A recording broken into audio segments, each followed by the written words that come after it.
Hey loves, it's Britt, and I'm just working through my Mars Neptune Synastry series. Now I'm doing Mars Inconjunct or Quincunx to Neptune in Synastry. I'll get to the square and the opposition, but I just have the most experience with this Quincunx. It showed up a lot in relationships that I have had, and I've seen it a lot with clients, and it does have a very interesting manifestation. And the quincunx is often not talked about in books, and I feel like it is especially significant, um, but it's just often classified as minor. So I like to go into it and definitely separate it from the square or the opposition because each of those aspects has a very different flavor. So the inconjunct between Mars and Neptune in synastry is a very peculiar thing. Hey, I just had to move into my bed because Mars Neptune aspects relate to the bedroom. No, that's not why. My very elderly dog sometimes barks a lot for no reason. It doesn't matter, where I put her. The barking is just on the video, so that's why I go to my bedroom sometime. Um, so sorry about that. Anyways, so this inconjunct aspect is very peculiar. So inconjuncts in synastry represent an awkwardness. It's an energy that we're not similar at all. We can feel a weird fascination with each other, but it does show a lack of compatibility. But they can be very attractive because they tend to make us go through kind of a crisis. Inconjuncts are related to the 6th and 8th house, so that's kind of the flavor in synastry as well. So this in conjunction between Mars and Neptune has a distinctly sexual flavor to it. The Mars person can be extremely fascinated with the Neptune person and feel like the Neptune person could take them to some kind of sexual high that maybe they've never found in another person. But because it's their Mars, their motivations are primarily more selfish, unless we're seeing other, aspects going on between their moon or Venus that are more loving. This in itself is not a loving aspect. It can show up more in relationships where people are using each other for whatever reason. And it's not just the Mars person either, it can easily be the Neptune person as well. Seeing the Mars person as some way to also achieve some fantasy. And they definitely take a few looks at each other and feel all kinds of attraction and interesting fantasies can show up. It definitely is weird because it can be with someone who's not your type at all that this could show up. You could have really bad synastry otherwise, but you have this in conjunction, and there's just a very strong attraction and wanting to have your way with someone almost. It's very primal and it's very sexual. And Neptune in synastry has kind of this effect of like getting you drunk or high or something. And so Neptune to Mars is probably one of the worst for that because it's like, the person that you wouldn't usually be attracted to, but then you have a few drinks, which is actually you just have some Neptune in your synastry, like this aspect, and then you just will do anything to get that person into the bedroom. And it doesn't matter if you're male or female or masculine or feminine, it's like this just stirs up all kinds of interesting feelings like that.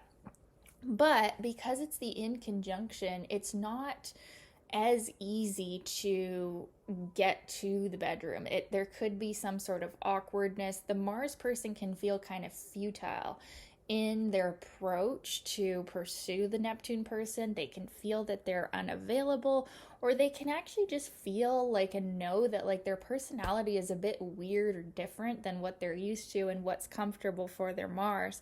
So, Mars is kind of like the pursuer. It's how we go after what we want. If we want someone, we're going to use our Mars to try to get them. Now, it can be said that men use it a bit more, or people that identify with the masculine principle more use Mars more, and women use Venus more, and that is true, but it's also a bit of both still, I think.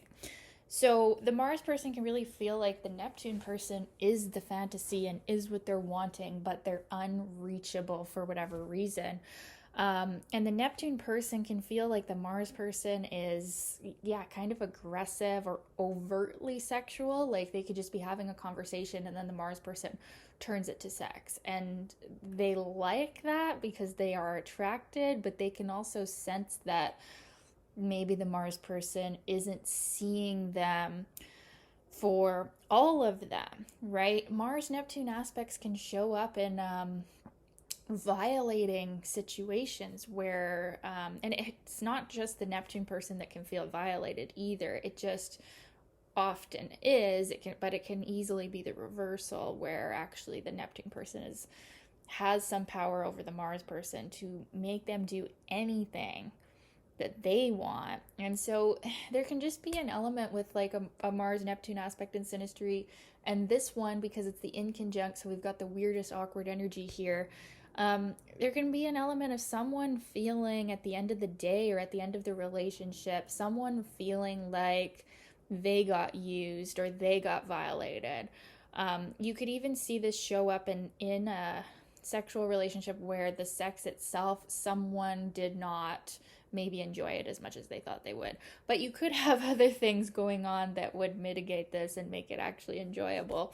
This is a minor aspect, right? This, even though I like to emphasize the inconjunct or the quincunx a lot, it is easier for it to be under the surface. So like if we do have great compatibility, this is more manageable than a Mars square Neptune in Synastry, because it's more hidden from our conscious perception. It's more unconscious. It's more like it's there, but we can do with it. We can be okay with this aspect, but being aware of it can really help us out.